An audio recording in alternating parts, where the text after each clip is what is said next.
il y a une différence entre l'onction et l'éloquence. Il y a des gens qui savent naturellement bien s'exprimer. Mais l'éloquence n'est pas l'onction. Un chant peut bien chanter. Les gens du monde vont l'acclamer parce que la mélodie est bonne, la voix vraiment impeccable. Mais elle peut manquer, ou bien il peut manquer d'onction dans la chanson, dans la musique, dans la voix. Quelqu'un va venir, va prêcher avec la fougue. Et puis les cœurs ne seront pas touchés. Une autre personne va venir, même avec un français coupé, cloué. Mais en disant simplement aux gens, Jésus-Christ est présent. Les gens sont débordés de la présence de Dieu. Alléluia. Donc l'onction, ça n'a rien à voir avec les capacités naturelles, les dispositions naturelles que nous avons. Bien sûr que les dispositions naturelles, les capacités naturelles que Dieu nous donne peuvent être un atout pour nous. Donc si tu sais bien t'exprimer, tu es allé à l'école, tu as appris le français soutenu, tu as un langage soutenu, c'est très bon. Si tu as un cerveau limpide, tu as un langage limpide, c'est vraiment beau. Tu es éloquent dans la parole, c'est vraiment intéressant. Ouais, c'est vraiment intéressant souvent d'écouter les personnes qui sont éloquentes. Mais il n'y a pas de vie dedans s'il n'y a pas l'onction. Alors c'est pour cela qu'il est important que le chrétien recherche l'onction. Et quand tu as l'onction, il faut la conserver. Donc nous allons parler des dévoreurs de l'onction pour indiquer aux chrétiens et aux hommes de Dieu ce qui fait qu'après avoir reçu une telle puissance, une telle onction, souvent, on se retrouve dans la poussière.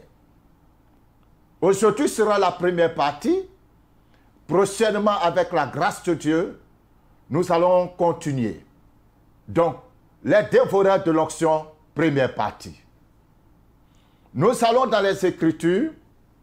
Aujourd'hui, je vais vous donner 4 éléments, 4 choses, 4 bêtes, 4 rongeurs qui dévorent l'onction de Dieu en vous. Le premier élément qui est très subtil, le premier rongeur qui est très subtil, auquel beaucoup de chrétiens ne font pas attention.